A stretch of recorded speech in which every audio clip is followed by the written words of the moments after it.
কেন ফোটে, কেন কুসুম ঝরে যায়।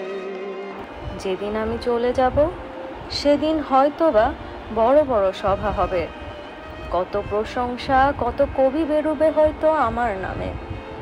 দেশপ্রেমী, ত্যাগী, বীর বিদ্রোহী বিশেষণের পর বিশেষণ, টেবিল ভেঙে ফেলবে থাপ্পড় মেরে বক্তার পর বক্তা।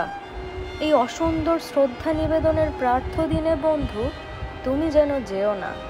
যদি পারো চুপটি করে বসে আমার অলিখিত জীবনের কোনো একটি কথা স্মরণ করো। তোমার ঘরের আঙিনায় বা আশেপাশে যদি একটা ঝরা পায়ে পেশা ফুল পাও, সেটিকে বুকে চেপে বলো, বন্ধু আমি তোমায় পেয়েছি। 1306 বঙ্গাব্দে 1899 সালের এই দিনে পশ্চিমবঙ্গের বর্ধমান জেলার চুরুলিয়া গ্রামে জন্ম নেন বাঙালির বিদ্রোহী প্রাণ কাজী নজরুল ইসলাম। তিনি ছিলেন নিপীড়িত কণ্ঠস্বর, শোষিতের কবি।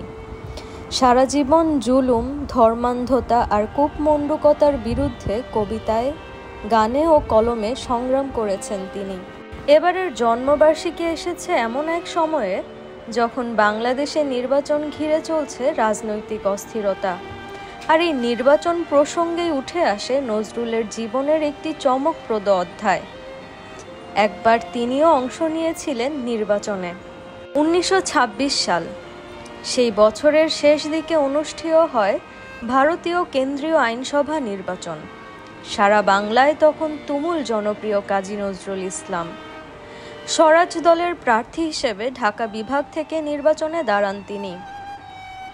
বর্তমান ঢাকা, ফরিদপুর, বাকেরগঞ্জ ও বৃহত্তর ময়মনসিংহ নিয়ে গঠিত বিশাল আসনে ভোট চান নজরুল।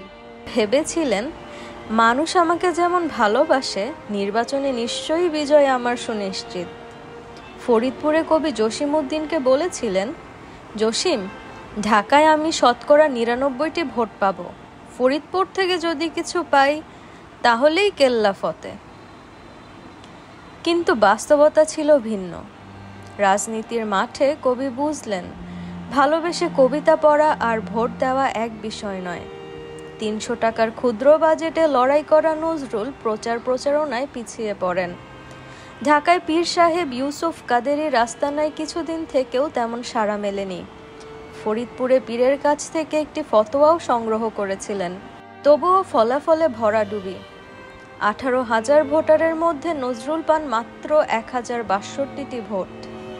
5 প্রার্থীর মধ্যে চতুর্থ স্থান অর্জন করে জামানত হারান তিনি। এ গল্প শুধু একটি নির্বাচনের নয়, এ গল্প একজন কবির, একজন স্বপ্নদ্রষ্টার, যিনি কলম হাতে সমাজ বদলাতে চেয়েছিলেন এবং জীবনের প্রতিটি ক্ষেত্রে সংগ্রাম করেছেন। এই জন্মদিনে আমরা শ্রদ্ধা জানাই কাজী নজরুল ইসলামকে, বিদ্রোহী কবি, জাতীয় কবি এবং মানবতার অগ্রদূতকে।